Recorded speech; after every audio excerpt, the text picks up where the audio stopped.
तीन शिरी सहा हात तया माझा दंडवत. श्री स्वामी समर्थ. नमस्कार स्वामी भक्त हो, स्वागत आहे तुमचं पुन्हा एकदा नवीन व्हिडिओमध्ये. या व्हिडिओचं शीर्षक आहे वाईट काळ येण्याआधी दिसतात हे 3 संकेत. दत्तगुरूंचा संदेश. त्याआधी व्हिडिओ पूर्ण पहा आणि चॅनलला सबस्क्राईब केलं नसेल तर आत्ता सबस्क्राईब करून घ्या. चला व्हिडिओला सुरुवात करू. जीवन हा एक प्रवाह आहे.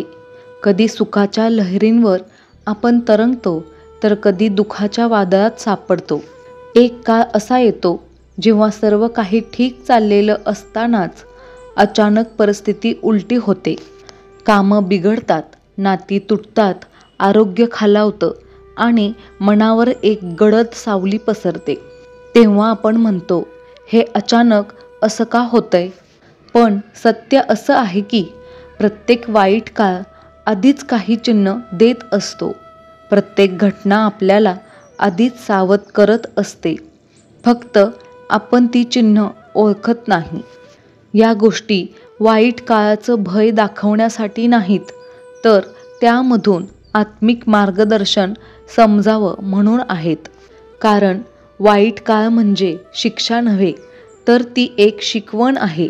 आत्म्याला शुद्ध करण्याची आणि दैवी शक्तीशी नातं अधिक दृढ करण्याची संधी आहे. पहिली गोष्ट, अचानक तुमच्या भोवतीचं जग तुम्हाला ओळखेनसं होतं.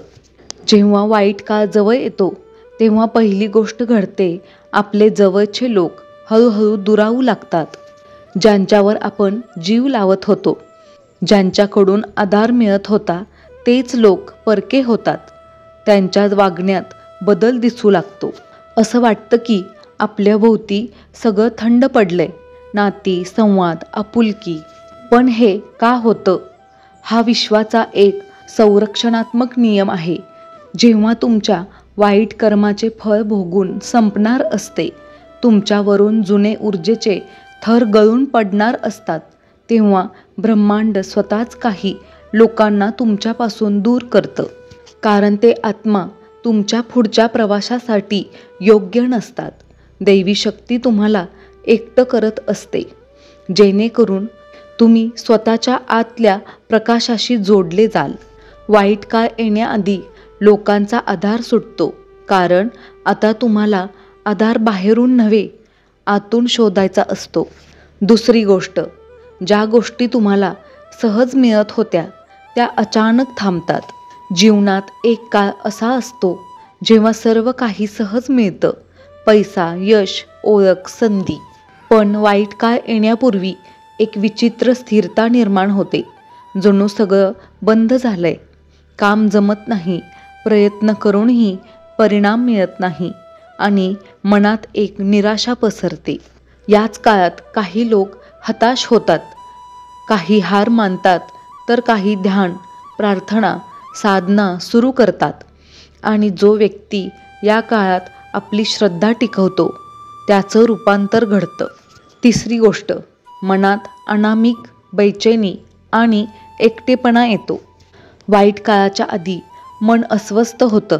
काहीतरी होणार आहे असं वाटतं, पण नेमकं काय हे समजत नाही. अचानक मनात पूर्वीच्या चुका आठवतात, अपराधीपणा येतो आणि शांतता हरवते. हा काळ जड असतो, झोप लागत नाही, मन विचारात गुंततं आणि एक अदृश्य दडपण जाणवतं. हा संकेत असतो की आत्मा एका मोठ्या परिवर्तनासाठी तयार होत आहे. वाईट काळ म्हणजे केवळ बाह्य अडचणी नव्हेत, तर ती एक आत्मिक प्रक्रिया आहे. हाच तो क्षण असतो जेव्हा श्रद्धा परीक्षेत उतरते. कारण जेव्हा मन अस्वस्थ असतं तेव्हा प्रार्थना करणे कठीण जाते. पण जर तुम्ही त्या क्षणी शांततेने देवाकडे वळलात, तेवढ्याच क्षणी दैवी संरक्षण कार्यरत होतं. यालाच काही साधक दैवी शुद्धीकरणाचा काळ म्हणतात. वाईट काळात आपल्याला खूप बेकार वाटतं, पण प्रत्यक्षात आपल्या आतला गाभा स्वच्छ होत असतो. वाईट काळाचा खरा अर्थ. वाईट काळ म्हणजे फक्त दुःखाचा काळ नाही, तो आत्म्याच्या उत्क्रांतीचा काळ आहे. दैवी नियमानुसार प्रत्येक संकटात 2 पर्याय असतात. एकतर तुम्ही तक्रार करा किंवा त्या अनुभवातून शिका. जो शिकतो तो वाईट काळानंतर नव्या तेजाने प्रकटतो. वाईट काळ तुम्हाला खाली पाडायला नाही येत, तो तुम्हाला वाकवतो जेणेकरून तुम्ही नम्र व्हायला शिकता. तो तुमचा अभिमान तोडतो जेणेकरून तुम्ही सत्य पाहू शकाल. गुरुकृपेचा प्रवाह हा नेहमी चालू असतो. फक्त आपल्या मनातला आवाज कमी झाला की ती कृपा जाणवू लागते. वाईट काळात ही कृपा अगदी अदृश्य स्वरूपात कार्यरत असते. कधी एखादा अनोळखी माणूस मदत करतो, कधी एखादी संधी अचानक येते, कधी एखादं वचन वर्तमानात उमटतं. हे सगळं त्या अदृश्य कृपेचं चिन्ह असतं. शेवटचा विचार. जेव्हा तुमचा वाईट काळ येतो तेव्हा समजून घ्या की दैवी शक्ती तुमच्याशी संवाद साधत आहे. ती तुम्हाला थांबवते, शुद्ध करते आणि नव्याने घडवते. म्हणून वाईट काळ हा शेवट नसतो, तो नव्या सुरुवातीचा काळ असतो. कधी काळी सगळं हरवतं असं वाटतं, पण नंतर लक्षात येतं की आपण जे हरवलं ते आवश्यक होतं, कारण त्याशिवाय आपण स्वतःला सापडलो नसतो. तुमचं जीवन जरी अंधारात गेले असं वाटत असेल तरी लक्षात ठेवा, प्रकाश कधीही हरवत नाही, फक्त ढगाआड जातो. दैवी शक्ती प्रत्येक क्षणी तुमच्याजवळ आहे. वाईट काळ आला आहे म्हणजे तुमचं आयुष्य संपलं नाही, तर गुरुकृपेला आता खरी सुरुवात झाली आहे असे समजावे. तुमच्या सर्वांच्या सुखासाठी प्रार्थना. हे स्वामी राया, सर्वांना चांगली बुद्धी द्या, आरोग्य द्या, सर्वांना सुखात, आनंदात आणि ऐश्वर्यात ठेवा.